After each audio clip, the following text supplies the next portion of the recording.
what would you say are the three biggest habits that you've developed over time? Maybe you didn't have early on, but you develop over time.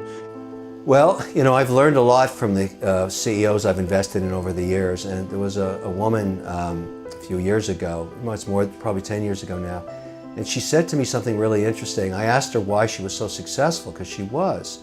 She said, I do something very ordinary and almost boring, but I do it every day. She takes a sticky note and she writes 3 things she has to get done before she texts, answers any calls, or does anything else.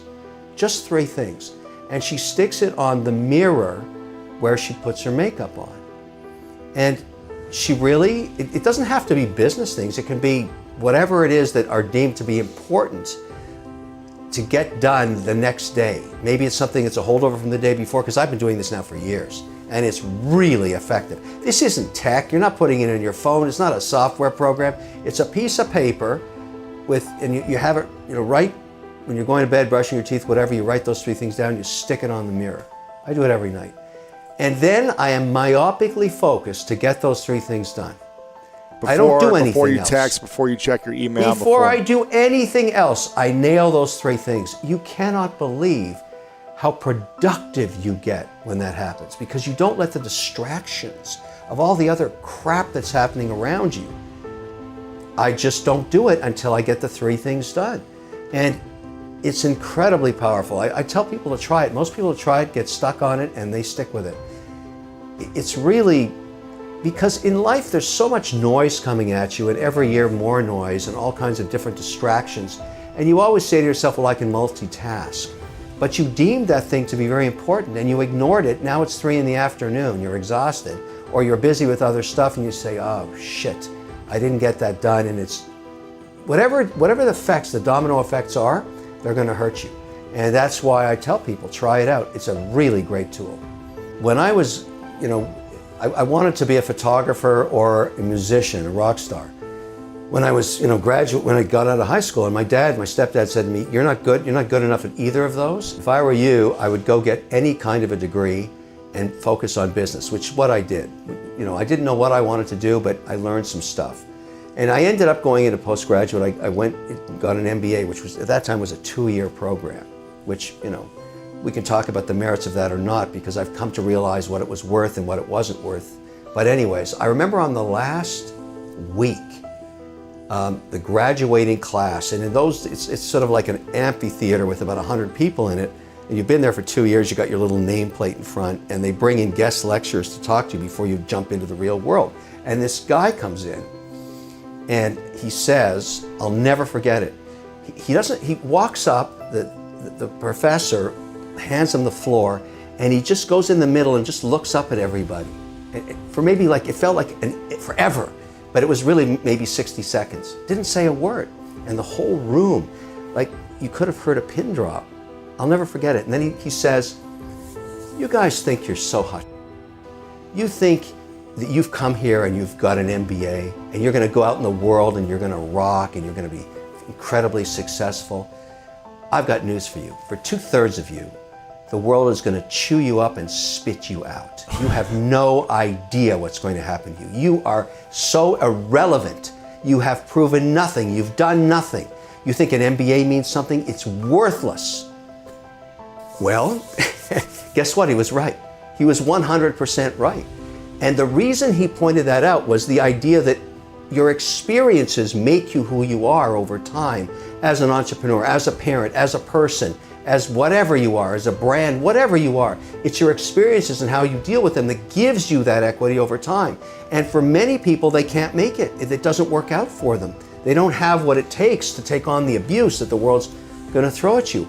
And just to give you full circle in a kumbaya, circle of life, Lion King kind of moment, what he really explained was the idea of experience and how you'll have to listen to your gut to navigate the bombs of your career. And you have to trust it. You have to trust your gut. Every time I've lost dough, every time, and I've lost plenty, luckily I've had more successes than failures, is when I didn't listen to my gut, which is my experience. And I should have, and he was right. He was absolutely right. It was great information, but I couldn't assimilate it because I couldn't put it in context.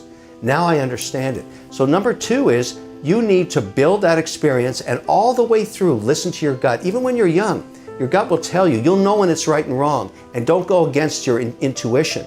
That is actually your radar. That's your DNA speaking to you, figuring out what the next move's going to be. You have to make time in your life for your significant other and your family. And it's very hard to do. It's extremely hard to do because this is really speaking more to the entrepreneurial community out there, which is basically a third of people. 1/3 will attempt to take the entrepreneurial journey. It's not a destination, it's a journey. And the challenges of that are very, very difficult. Now, my Microsoft work was when I was very young. I started when I was 17, and that was my primary focus until I was 53 when I made the transition. And for the early part of that, I was kind of maniacal. I wasn't married, no kids, I didn't believe in weekends. Until I was about 30, I didn't believe in vacations at all.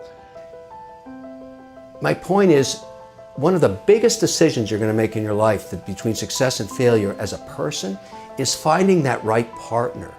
That, I don't care, who that is. If you're going to take that route, they have to be in sync with who you are. You can't contort yourself to something else.